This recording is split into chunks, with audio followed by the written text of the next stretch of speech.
বিসমিল্লাহির রহমানির রহিম। আসসালামু আলাইকুম প্রিয় দর্শক শ্রোতা, আমাদের নতুন এপিসোডে আপনাদের সবাইকে স্বাগত জানাই। প্রিয় দর্শক শ্রোতা, রমজান আসলে প্রত্যেক বাড়িতে ভাজা পোড়া খাবারের তালিকায় ছোলা থাকবেই। তবে এই ছোলা যে শুধু রমজান মাসে খাওয়া যায় তা কিন্তু নয়। যারা একটু স্বাস্থ্য সচেতন আছেন বা ডায়েটে আছেন তারা কিন্তু এই ছোলাকে সারা বছরই খাদ্য তালিকায় রাখেন। উচ্চমাত্রার প্রোটিন সমৃদ্ধ খাবার হচ্ছে ছোলা। কাঁচা, সেদ্ধ বা তরকারি রান্না করেও খাওয়া যায়। কাঁচা ছোলা ভিজিয়ে খোসা ছাড়িয়ে কাঁচা আদার সঙ্গে খেলে শরীরে একই সঙ্গে আমিষ ও অ্যান্টিবায়োটিক পাওয়া যায়। আমিষ মানুষকে শক্তিশালী ও স্বাস্থ্যবান বানায়, আর অ্যান্টিবায়োটিক যে কোনো রোগের বিরুদ্ধে যুদ্ধ করে। তাই শুধু রমজান মাস নয়, 12 মাসই ছোলা হোক আপনার সঙ্গী। প্রতি 100 গ্রাম ছোলায় আছে 17 গ্রাম আমিষ বা প্রোটিন, 64 গ্রাম শর্করা বা কার্বোহাইড্রেট এবং 5 গ্রাম ফ্যাট বা তেল। প্রতি 100 গ্রাম ছোলায় ক্যালসিয়াম আছে 200 মিলিগ্রাম, লৌহ আছে 10 মিলিগ্রাম, ভিটামিন এ আছে 190 মাইক্রোগ্রাম। এছাড়াও আছে ভিটামিন B1, B2, ফসফরাস ও ম্যাগনেসিয়াম। এর সবই শরীরে উপকারে আসে। তবে কাঁচা ছোলা খাওয়ার পরে আপনারা ভুলেও 2টি খাবার খাবেন না। খেলে আপনাদের শরীরে তাৎক্ষণিকভাবে বিষক্রিয়া তৈরি হবে, এতে করে হার্ট অ্যাটাক পর্যন্ত হতে পারে। তাই আমি আপনাদের অনুরোধ করব আজকের ভিডিওটি না টেনে সম্পূর্ণটি দেখুন। আর যারা এখনো আমাদের চ্যানেলটিকে সাবস্ক্রাইব করেননি, অবশ্যই আমাদের চ্যানেলটিকে সাবস্ক্রাইব করে রাখুন এবং পাশে থাকা বেল আইকনে ক্লিক করে রাখুন। এতে করে এই ধরনের নতুন নতুন ভিডিও আপনি পেয়ে যাবেন সবার আগে। প্রিয় দর্শক শ্রোতা, সকালে খালি পেটে কাঁচা ছোলা খাওয়ার পর ভুলেও কোনো রকম আচার খাবেন না। আসলে আচারের মধ্যে অনেক সময় ভিনেগার দেওয়া হয়। কাঁচা ছোলা খাওয়ার পর যদি আপনি ভিনেগার খান বা ভিনেগার জাতীয় কিছু খান, তাহলে তা বিষক্রিয়া করতে পারে। এতে করে কাঁচা ছোলা ও আচার একই সঙ্গে আপনার পেটে গেলে তা উপকারের বদলে অপকার করবে এবং আপনার হার্ট অ্যাটাক পর্যন্ত হতে পারে। সে সঙ্গে আপনাকে সহ্য করতে হবে গলা, বুক জ্বালা ও অম্বলের সমস্যা। সকালে খালি পেটে কাঁচা ছোলা খাওয়ার পর কখনোই করলা খাবেন না, কারণ কাঁচা ছোলাতে যে অক্সাইড পাওয়া যায় সেই অক্সাইড আপনি পাবেন করলাতে। কিন্তু কাঁচা ছোলাতে যে পরিমাণ অক্সাইড পাওয়া যায়, করলাতে তার চেয়ে অনেক বেশি মাত্রায় অক্সাইড পাওয়া যায়। তাতে করে শরীরের মধ্যে তা প্রবেশ করার পর তা মিলেমিশে বিষক্রিয়া সৃষ্টি করে। তবে এই বিষক্রিয়া খুব ধীরে ধীরে কাজ করে ও পরে তা গভীর অসুখের সৃষ্টি করতে পারে। তাছাড়া ছোলায় প্রচুর পরিমাণে পটাশিয়াম থাকে, তাই কিডনিজনিত সমস্যায় আক্রান্তদের জন্য ছোলা ক্ষতিকর। পেটে ব্যথা থাকলে ছোলা খাওয়া উচিত নয়। কোটাজাত ছোলা ব্যবহার করার ক্ষেত্রে সতর্কতা অবলম্বন করতে হবে, কারণ কোটাজাত খাবার থেকে বোটুলিজম নামক বিষক্রিয়া হতে পারে। তাছাড়া কাঁচা ছোলা ভেজে খেতে আমরা সবাই পছন্দ করি, কিন্তু এটা একেবারেই ঠিক নয়। অনেকেরই ওজন বৃদ্ধি পায়, মোটা হয়ে যায় বা উচ্চ রক্তচাপের সমস্যা রয়েছে, তারা কাঁচা ছোলা খেতে পারেন, কিন্তু কোনোভাবেই কাঁচা ছোলা ভেজে খাবেন না। যাদের বমি সমস্যা রয়েছে তাদের কাঁচা ছোলা খাওয়া যাবে না। তেল মশলা দিয়ে তৈরি করা ছোলা খেতে অনেকেই পছন্দ করেন, যাকে চানা মশলাও বলা হয়ে থাকে। যাদের ওজন বেশি তারা এ ধরনের ছোলা খাওয়া থেকে বিরত থাকুন, কারণ অতিরিক্ত তেল মশলা তাদের জন্য খুবই ক্ষতিকর। যাদের হজম শক্তি কম থাকে তারা কাঁচা ছোলা সহজে হজম করতে পারে না। এছাড়াও যাদের কিডনির সমস্যা রয়েছে, যাদের রক্তে ডায়ালিসিস চলছে, যাদের শরীরে কিটানিন ও ইউরিক অ্যাসিডের পরিমাণ বেশি রয়েছে, তারা যে কোনো রকমের ছোলা খাওয়া থেকে বিরত থাকুন। কাঁচা ছোলা রাতে পানিতে ভিজে রাখুন। সকালবেলায় এই কাঁচা ছোলা ধুয়ে পরিষ্কার করে পেঁয়াজের সঙ্গে চিবিয়ে খেতে হবে। যারা প্রথম অবস্থায় কাঁচা ছোলা খাওয়া শুরু করতে চান তারা ভেজানো ছোলা কিছু সময় সেদ্ধ করেও খেতে পারেন। এ ছোলা বাড়িতে ডালের মতো রান্না করেও খেতে পারেন। কোনো খাবার থেকে কতটুকু পুষ্টিগুণ পাওয়া যাবে তা নির্ভর করে সেটি কিভাবে রান্না বা পরিবেশন করা হচ্ছে তার উপর।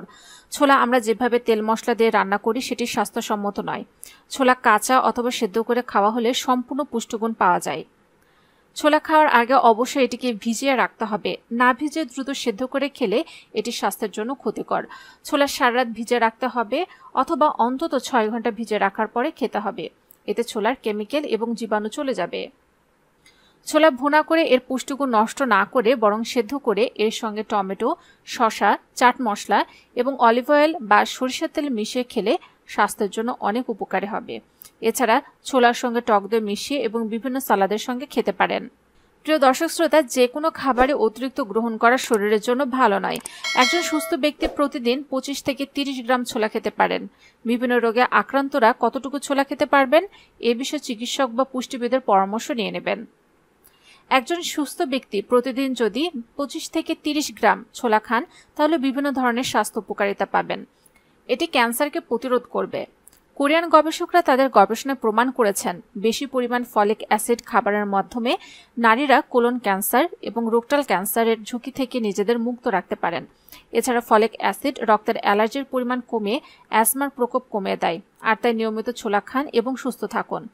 এছাড়া ছোলায় ভিটামিন সিও রয়েছে পর্যাপ্ত পরিমাণে। ছোলা মেরুদণ্ডের ব্যথা দূর করে। ছোলাতে ভিটামিন বি আছে পর্যাপ্ত পরিমাণে, আর কাঁচা ছোলার ক্ষমতা রান্না ছোলার চেয়ে অনেক গুণ বেশি, কারণ পানিতে ভেজানো ছোলায় ভিটামিন বি এর পরিমাণ থাকে বেশি। ভিটামিন বি মেরুদণ্ডের ব্যথা, স্নায়ু দুর্বলতা কমায়, বেরি রোগ, মস্তিষ্কের গোলযোগ, হৃৎপিণ্ডের দুর্বলতার বিরুদ্ধে যুদ্ধ করে। তাছাড়া ছোলায় রয়েছে জ্বর ভালো করার ক্ষমতা। ছোলা রক্তচাপ নিয়ন্ত্রণ করে।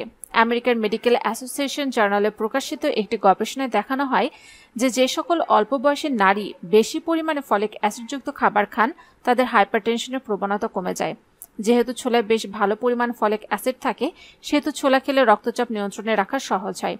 এছাড়া ছোলা বয়ঃসন্ধি পরবর্তীকালে মেয়েদের হার্ট ভালো রাখতেও সাহায্য করে। যৌনশক্তি বৃদ্ধিতে এর ভূমিকা যথেষ্ট রয়েছে। শ্বাসনালীতে জমে থাকা পুরনো কাশি বা কফ ভালো করার জন্য ছোলা খুবই উপকারী। ছোলা বা বুটের শাকও শরীরের জন্য ভীষণ উপকারী। প্রচুর পরিমাণে ডায়েটারি ফাইবার বা আঁশ রয়েছে এ ছোলায় ও ছোলার শাকে। ডায়েটারি ফাইবার খাবারে অবস্থিত পাতলা আঁশ, যা কোষ্ঠকাঠিন্য দূর করে। 100 গ্রাম ছোলায় আছে 17 গ্রাম আমিষ বা প্রোটিন, 64 গ্রাম শর্করা বা কার্বোহাইড্রেট এবং 5 গ্রাম ফ্যাট বা তেল। ছোলার শর্করা বা কার্বোহাইড্রেটের গ্লাইসেমিক ইন্ডেক্স কম, তাই ডায়াবেটিক রোগীদের জন্য ছোলার শর্করা ভালো। প্রতি 100 গ্রাম ছোলায় ক্যালসিয়াম আছে প্রায় 200 মিলিগ্রাম, লোহা আছে 10 মিলিগ্রাম, ভিটামিন এ আছে 190 মাইক্রোগ্রাম। এছাড়া আছে ভিটামিন বি1, বি2, ফসফরাস ও ম্যাগনেসিয়াম। এর সবই শরীরের উপকারে আসে। যারা ওজন কমাতে চান তাদের ছোলা, টক দই, সবজি খাওয়ার পরামর্শ দিয়ে থাকে ডায়েটিশিয়ানরা, কেননা ছোলার আঁশ শরীরের ওজন কমাতে সাহায্য করে। প্রোটিনের চাহিদা পূরণে আমাদের মাছ, মাংস, দুধ, ডিম, ডাল সবই খেতে হয়, যার মধ্যে প্রাণীজ প্রোটিন ফার্স্ট ক্লাস আর সেকেন্ড ক্লাস প্রোটিন হিসেবে আমরা ডাল ও বাদাম খাওয়ার পরামর্শ দিয়ে থাকি। যাদের রক্তে কোলেস্টেরলের মাত্রা বেশি তাদের প্রোটিনের চাহিদা পূরণ করা বাদ দেওয়া যাবে না। সেজন্য মাছ, মাংস কমিয়ে প্রোটিনের সেই চাহিদা যদি ছোলা থেকে পূরণ করা যায় তবে সহসাই রক্ত কোলেস্টেরলের মাত্রা কমাতে পারবেন। ছোলা আমাদের দেশে সাধারণত দুইভাবে খাওয়া হয়। একটি হচ্ছে আস্ত ছোলা, যেটাকে আমরা অনেক সময় ভেজে খাই বা সিদ্ধ করে খাই। আরেকটি হচ্ছে ছোলার ছাতু। আমাদের গ্রামাঞ্চলে অনেক সময় ছাতুকে গুঁড়ো করে এ ছাতু ব্যবহার করা হয়। যাদের ওজন বাড়ানোর প্রয়োজন হয় তাদের ক্ষেত্রে এবং বাচ্চাদের খাবারে এ ছাতুর ব্যবহার করা যেতে পারে। ছোলা অত্যন্ত পুষ্টিকর একটি খাবার। এটা আমিষের একটি উল্লেখযোগ্য উৎস। ছোলায় আমিষের পরিমাণ মাংস বা মাছের আমিষের পরিমাণের প্রায় সমান, তাই খাদ্য তালিকায় ছোলা থাকলে মাছ, মাংস পরিমাণে কম থাকলেও চলবে। আমাদের দেশের মতো উন্নয়নশীল দেশে ছোলাকে মাছ বা মাংসের বিকল্প হিসেবেও ভাবা যেতে পারে। ছোলায় খাদ্য আঁশ আছে বেশ পরিমাণে। এই আঁশ কোষ্ঠকাঠিন্য উপকারী। খাবারের আঁশ হজম হয় না, একইভাবে খাদ্যনালী অতিক্রম করতে হয়, তাই মলের পরিমাণ বাড়ে এবং মল নরম থাকে। এতে কোষ্ঠকাঠিন্য দূর হয়, মলত্যাগ করা সহজ হয়। নিয়মিত মলত্যাগ হয়ে যায় বলে ক্ষতিকর জীবাণু খাদ্যনালীতে থাকতে পারে না, ফলে খাদ্যনালীর ক্যান্সার হওয়ার সম্ভাবনা কমে। খাদ্যের আঁশ রক্তের চর্বি কমাতেও সাহায্য করে।